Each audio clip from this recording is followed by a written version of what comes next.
संजय की एक कपड़े की दुकान थी शहर के सबसे महंगे बाजार में।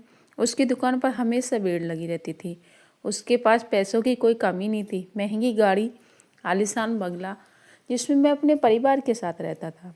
परिवार में उसकी पत्नी रेखा और उसके माता पिता थे।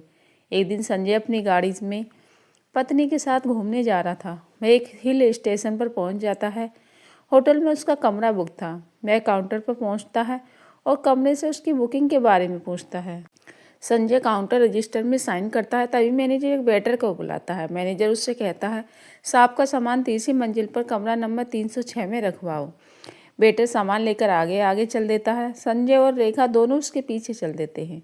लिफ्ट से होते हुए वे सभी कमरे में पहुंच जाते हैं। कमरे के सामान रखकर जब वेटर वापस जाने लगता है तो संजय उससे कहता है, सुनो ये लो टिप। संजय 100 रुपये निकालकर वेटर की ओर बढ़ा देता है, लेकिन यह क्या, वेटर ने पैसे लेकर वापस जाने लगता है। संजय उसे रोकता है।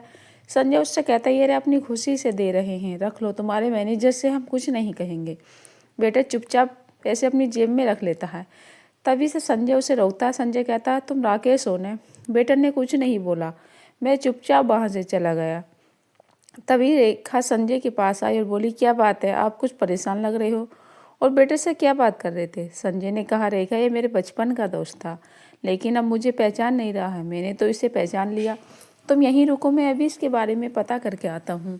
संजय नीचे काउंटर पर पहुंचकर राकेश के बारे में पता करता है तो उसे पता लगता है कि वह तो अभी ड्यूटी ख़त्म करके घर चला गया, कल सुबह आएगा। राकेश ने दूसरे वेटर से उसके घर के बारे में पूछा, लेकिन किसी को उसका घर मालूम नहीं था। संजय अपने कमरे में वापस आ जाता है। रेखा उससे पूछती है तो संजय कहता है, रेखा हम दोनों बचपन के दोस्त हैं। राकेश पढ़ने में बहुत तेज था, लेकिन इसके पिता पर बहुत कर्ज हो गया। इसके पिता अपना घर बेचकर कर्ज चुकाकर अपने परिवार के साथ कहीं चले गए। राकेश ने मेरी बहुत मदद की। अगर वह नहीं होता तो मैं यहाँ तक नहीं पहुँच पाता। अगले दिन राकेश काम पर नहीं आया। राकेश के घर का पता भी नहीं लग पा रहा था। संजय और रेखा घूमने निकले, लेकिन संजय का मन किसी चीज़ में नहीं लग रहा था। वह हर समय राकेश के बारे में सोच रहा था। अगले दिन उसका होटल में आखिरी दिन था। होटल छोड़कर संजय ने सामने ही दूसरे होटल में कमरा ले लिया। रेखा के पूछने पर उसने बताया, रेखा, राकेश अपनी गरीबी के कारण मुझसे नहीं मिलना चाह रहा, इसलिए मैंने होटल बदल लिया। उसे पता होगा कि हम होटल कब छोड़ने वाले हैं। सामने होटल में बालकनी के संजय पहले वाले होटल में नज़र रखा था। चौथे दिन राकेश काम पर आया। संजय ने उसे देखा और वह तुरंत होटल में पहुंच गया। वहां जाकर उसके राकेश को रोका और पूछा, भाई मुझसे ऐसी क्या गलती हो गई जो तू मुझसे बचकर भाग रहा है? अचानक संजय को अपने सामने देखकर राकेश शक पका गया। फिर वह संभल कर बोला, ऐसी बात नहीं है भाई, तुम कहाँ और मैं कहाँ, अब तुम्हारा मेरा कहाँ मेल है? संजय ने कहा, मुझे कुछ नहीं पता, मुझे अपने घर ले चल। संजय की बहुत जिद करने पर राकेश ने अपने मैनेजर से बात की और संजय को अपने घर ले गया। घर पर एक छोटी सी झोंपड़ी थी। उसमें उसकी मम्मी और उसकी पत्नी थी, जो कि फटे हुए कपड़े पहने ही पास के एक बच्चा खेल रहा था। राकेश को देखकर उसकी पत्नी बोली, अरे आप आज भी वापस आ गए? क्या वो आपके दोस्त अभी वही हैं जिनमें आप बचने की कोशिश कर रहे थे? संजय पीछे ही खड़ा था। मैं बोला, भाभी जी, मैं ही वो दोस्त हूँ जिससे यह बच रहा था। क्या मैं इतना घटिया इंसान हूँ? क्यों माँ जी अपने भोले बेटे को भूल गई? राकेश की बूढ़ी माँ ने चश्मा लगाकर ध्यान से देखा तो उनकी आंखों में आंसू निकल आए।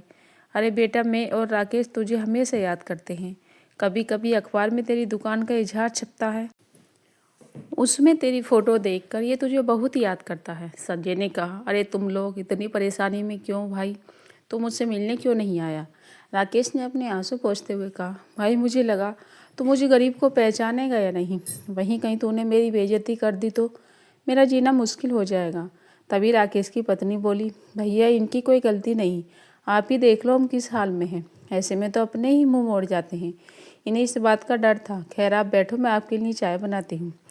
संजय बोला, चल अपना सामान बांध ले मेरे साथ, दोनों भाई मिलकर दुकान चलाएंगे। मेरी 3 दुकानें जो मुझे नहीं समझ रही हैं। राकेश ने कहा, नहीं भाई मैं ठीक हूँ, तुझे मैं आज भी याद हूँ, यही बहुत है। संजय ने उससे डांटते हुए कहा, तेरा तो मुझे पता नहीं, लेकिन अपनी माँ और भाभी को मैं इस हाल में नहीं देख सकता। मैं इन्हें ले जा रहा हूँ, तेरा मन हो तो आ जाना।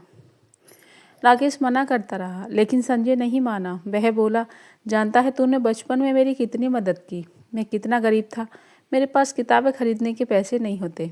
तूने मुझे अपनी किताबें दी और स्कूल में इसी बार पर मेरी कितनी पिटाई होती थी। आज मैं जो भी कुछ हूँ तेरी वजह से हूँ। वैसे बाबूजी कहाँ हैं? राकेश बोला, भाई तो वो गांव छोड़ के 6 महीने बाद ही ख़त्म हो गई। उन्हें लग रहा था उनकी वजह से उनका परिवार मुसीबत में है, तब से हम ऐसे ही गुजर बसर कर रहे हैं। संजय ने सामान बांधने का बोलकर वापस होटल आया और रेखा को सारी बात बताई। रेखा बहुत खुश हुई। उसका पति अपने दोस्त की मदद कर रहा था। दोनों ने जाकर राकेश का सारा सामान ट्रक में चढ़ाया। उन्हें अपने घर ले आए। वहाँ दोनों भाई की तरह रहने लगे। राकेश अब धीरे धीरे काम सीखने लगा। संजय ने एक दुकान की पूरी जिम्मेदारी राकेश को सौंप दी। इस तरह एक दोस्त ने अपने दोस्त का कर्ज चुकाया।